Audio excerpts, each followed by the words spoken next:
السلام علیکم، زه منیز خان او نن د نومبر 12 تاریخ عدلیې سره چې سره روان دي نو اوس خلکو اوازونه شروع کړل ځکه چې په 26 ترمیم کې عدلیه معذوره کړې و او په 27 ترمیم نه پس به اوس مکمل ختم شي. امید به د انصاف ختم شي ځکه چې عدلیه به د اسټابلیشمنت او د ایگزیکټیو د حکومت ماتحت اداره شي. دای بخپل هیڅ سوچ موچ نه کو د حکومت او د اسټابلیشمنت خبرې مني نو جج بکار کی کو نه نو چرته به لری ترانسفر کی او کو نه زینو ریټایرډ وي.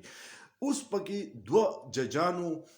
جسټس منصور علي شاه او جسټس اطهر من الله خطونه ولیکل، چیف جسټس یحیی افریدي صاحب ته او 40 لا افسرانو هم خط ولیکل چې دا څه د عدلیې سره روان دي، دا تباهي ده.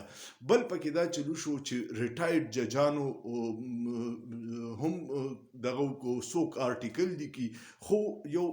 شعور را روان دی چې دا څه د عدلیې سره کیږي، دا د پاکستان او د نظام انصاف تباهي ده. جسټس منصور علي شاه او جسټس اطهر من الله چې دا خطونه ولیکل خو د دوی هم په دې کې یو کردار دی بیسیک او هغه مو پوه کوم. کله چې قاضي فایزي سا چا چې د جمهوریت تبا کو، چا چې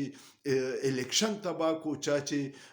د تحریک انصاف د تباهی لپاره کوششونه د ایگزیکټیو او د پارټیانو د اسټابلیشمنت په وینا کول، هغه قاضي فایزي سا چې کله 2 فلیټه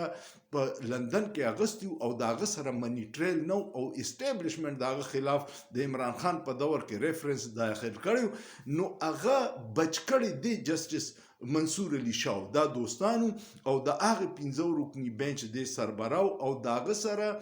د قاضي فایزي سره دا 2 فلیټونو د پیسو ثبوت نو، داغه سره د منی ټریل ثبوت نو. خو جسټس منصور علي شاه چې کم بنچ سربراهي کوله دوی په ټیکنیکل بنیادونو چې د اف بی آر سره دا نوټس غلط کړو دی په دغه سي بچو په دې نه دی بچوي چې غل نه دی، هغه سره داغه پیسو ثبوت نو. خو د جسټس منصور علي شاه هغه بچو او بیا چې کله هغه چیف جسټس شو نو د ټول نه سیوا نقصان منصور علي شاه ته ورکړي. دویم تاسو ته یادي جسټس اطهر من الله چې د اسلام آباد های کورټ چیف جسټس او په کوم ورځ چې د عمران خان خلاف تحریک عدم اعتماد پیښ شو نو 2 وکیلان لاړل،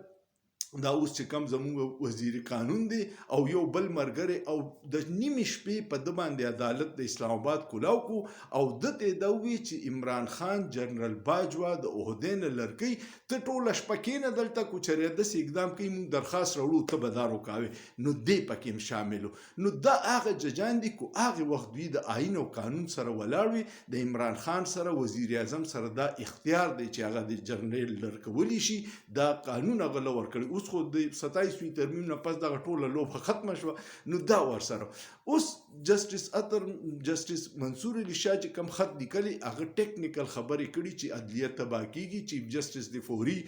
یحیی افریدي ته وایي چې ته د 27 ترمیم باره کې د فل کوټ راوغواړه ځکه چې عدلیه فیصلې زمونږ نه بغیر کوي. او جسټس اطهر من الله چې کم خط لیکلی نو هغه د عدلیې پوره چارج شیټ ورکړی چې بوټو صاحب له غلطه پانسی ورکړی، میاں نواز شریف له د اسټابلیشمنت په دغه باندې سزاګانې ورکړي او د عمران خان سره چې مسکیږي نو دا ظلم او جبر کیږي. او دای پکې 2 مثالونه ورکړي چې یو جسټس بندیال مونږ ته وی چې اوس لاپته افراد داسې شو چې زموږ کورونو ته خبر راځي ځکه چې د هغه یو نوکر او رشتہ دار په هغه ورځو کې هغه کړو نو د هغوی فیصلې د دباو وي. او بیا قاضي فایزي سره د جسټس اطهر من الله په خپل خط کې لیکلي چې د مونږ 12 ججان راوغوښتو او ما ته وی چې دا مارشل الله مارو کاو کړی دا ځکه زه د هغوی د خواهشاتو مطابق دا فیصلې کوم، د تحریک انصاف نه خالمه، جمهوریت تبا کومه، نو دا زه د هغوی په کوم کې نو دا نه کوم نو مارشل الله راځي او تاسو هم کورته ځئ او زه هم کورته ځم. دا ټولې خبرې جسټس اطهر من الله وکړل. دا چارج شیټ دی د دې ټول عدلیه او د نظام خلاف. خو چا نه به تپوس کوي ټول چې دغه فرسوده نظام بینیفیشریز دي او چاته هلته د فایدې دي چمکې د عوامو نمایندګان نه دي، هغوی چې کم آئین کې تبدیلی کوي د دې هیڅ جایز حیثیت نشته. 18 ترمیم چې کله کېدو نو 9 میاشتې پای باندې بحث شوی و، 990 اجلاس شوي په اخباراتو کې ورکړي چې راشه ستاسو د مفاد دا کو تاسو پکې سجیشن کوي هغه وکړي. ټولو پارټیانو کنسنسس په مشترکۍ کړی دی وخت کې تحریک تحفظ آئین ته بهر دا جماعت اسلامي حمایت نه کوي تحریک انصاف حمایت نه کوي جمعیت علماء اسلام حمایت نه کوي ته څنګه متفقه آئین کې تبدیلی کې او هغه هم د شپې لکه د غلو 26 ترمیم کې چې کوو نو تاسو ته پته ده په ټي وي ټول فوټیج چلېده چې کله د تحریک انصاف کسان اغوا کېده او کله د جمعیت اغوا کېده او هغوی نه په کم طریقه او اوس چې بیا آئینی بینچ په غیر قانوني طریقې سره 90 سیټونه د مخصوص چې کوم د تحریک انصاف حق هغه په دوی لکه د ریوړو تقسیم کړ نو اوس ډېر په اسانه د اسمبلی نه پاس کېدی شي 27 ترمیم خو په دومره جلدی کې کوي چې سېنیټر عرفان صدیقي مړو او د هغه مرګ پټ کړی نن اعزاز سعید په خپل ویډیو کې وی چې ماته یو سېنیټر وی چې د سار مړ شوی خو ډاکټرانو فیملی باندې پریشر و چې تاسو به دغه پورې نه وای چې سو پورې سېنیټ نه 27 ترمیم پاس نشي ځکه کو یو سېنیټر مړ شو بیا به اجلاس ملتوي کېده نو دومره په جلدی کې چې یو ورځ خپل سېنیټر مرګ هم پټ کړی نو هغه آئین کې به تبدیلی آیا دا به د عوامو او د پاکستان د مفاد بالکل نه دا صرف د شخصیاتو دي او بیا چې کوم استثناء صدر صاحب ته او فیلډ مارشل صاحب ته ملاو شوی پاغي مفتی تقی عثماني مووي چې دا خو د سر په شریعت کې نشته چې یو کس به لوټ مار کوي او ټول عمر باغ د غي ځکه چې صدر دی دا ډېرې عجیبه خبرې دي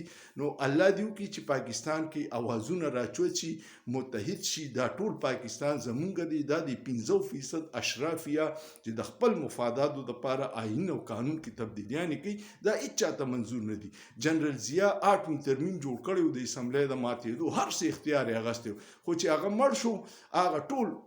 آئین کې تبدیلیاں وشو ټول ریور شو کله داسې عوامي